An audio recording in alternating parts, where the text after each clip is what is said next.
एक शब्द है हम ही नस जो है नहीं है। तो यहाँ देवर जी बैठे हुए हैं। अभय छसगानी जी के साथ जिन लोगों ने काम किया है, दो लोग यहाँ मौजूद हैं, गंगा जी मौजूद हैं और तकिया जी मौजूद हैं।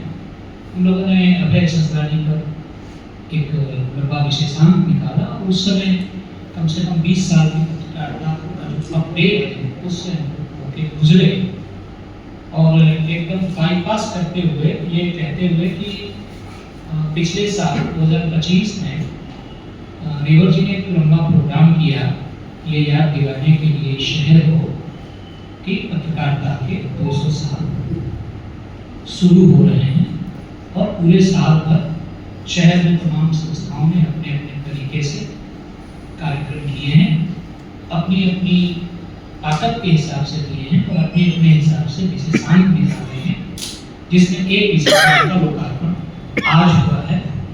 10 दिन पहले भी एक प्रोग्राम हुआ था और वो कार्यक्रमों की जो सिलसिला है वो अभी चल रहा है। कोलकाता गर्ल्स कॉलेज ने किया है और मैं सीधे जंप करते हुए 100 साल और 200 साल के बीच के जो 100 साल का फर्क है, 1826 1886 तक पहुँचते पहुँचते भाषाई पत्रकारिता इतनी ताकतवर हुई।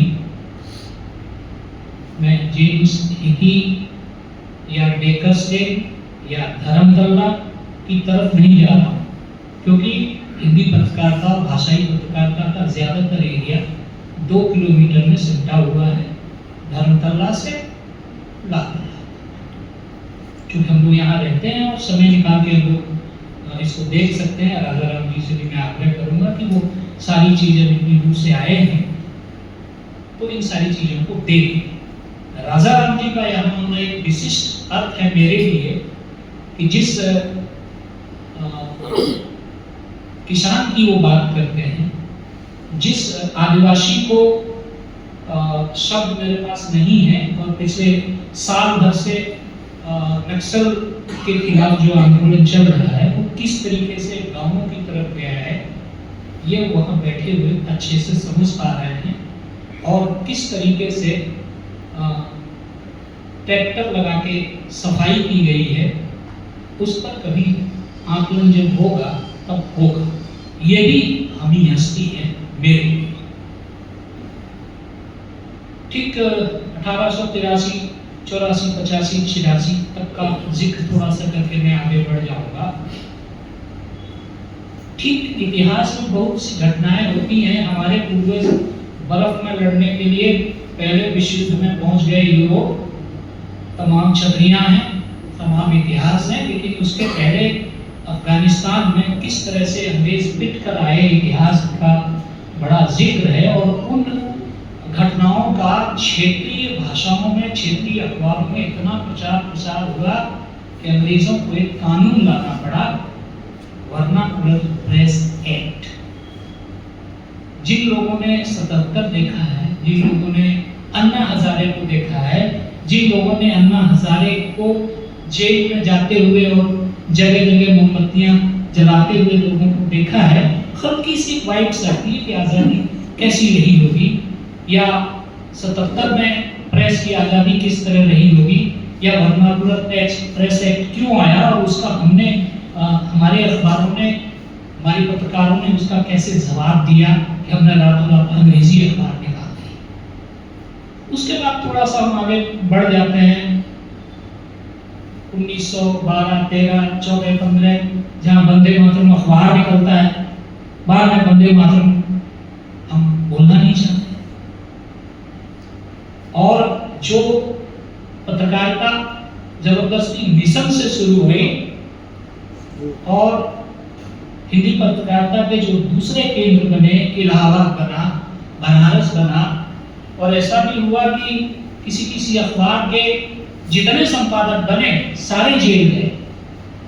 एक अखबार तो ऐसा है जिसके 8 संपादक सिर्फ जेल ही गए।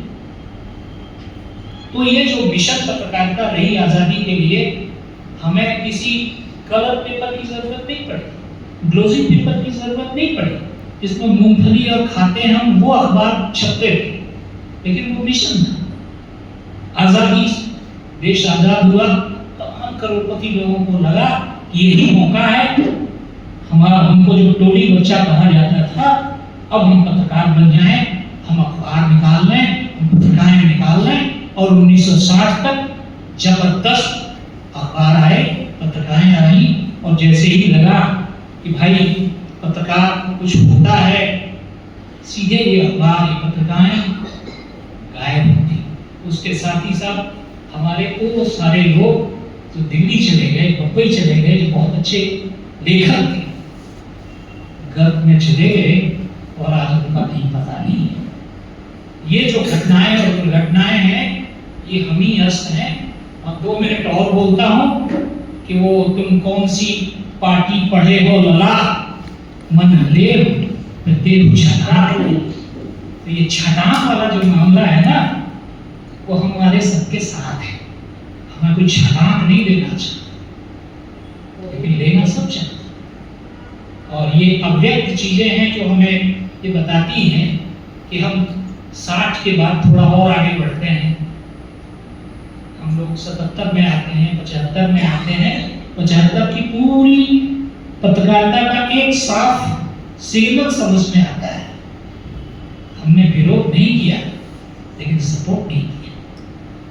हमने पत्रकारिता में, तमाम अखबारों ने अपने संपादकीय खाली छोड़ दिए, काले कर दिए, लेकिन उस चीज को सपोर्ट नहीं किया।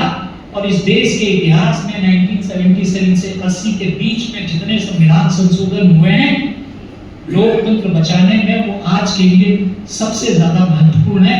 हम उसको बहुत कम काम कर रहे हैं। 77 के बाद का समय आता है, 90 का आता है, एक बड़ी घटना होती है, 91 का आता है, जब पिछले कुछ एक साल में जो स्थिति आई है वो बहुत साफ है कि 1991 तक आते आते बड़े अखबारों ने तय किया कि अब हमारा काम बिल्डिंग बनाना है, हमारा काम स्कूल बनाना है, हमारा काम हॉस्पिटल बना के पैसा कमाना है। और इस पत्रकारिता के बड़े हाउसों के जो बिल्डिंगें हैं, वो आज जगह जगह हिंदुस्तान की जगह जगह मौजूद हैं। और ये एक शिफ्ट है, ये एक शिफ्ट है और स्विफ्ट है। पत्रकारिता किस तरीके से हवा से हवाई होती चली गई। मैं सीधे इस बात को जिक्र करूंगा कि अब हमारे पास इन्फ्लुएंसर हैं, जैसा कि सगुना जी ने कहा। अब हमारे पास न्यूज क्रिएटर हैं, पत्रकार नहीं है।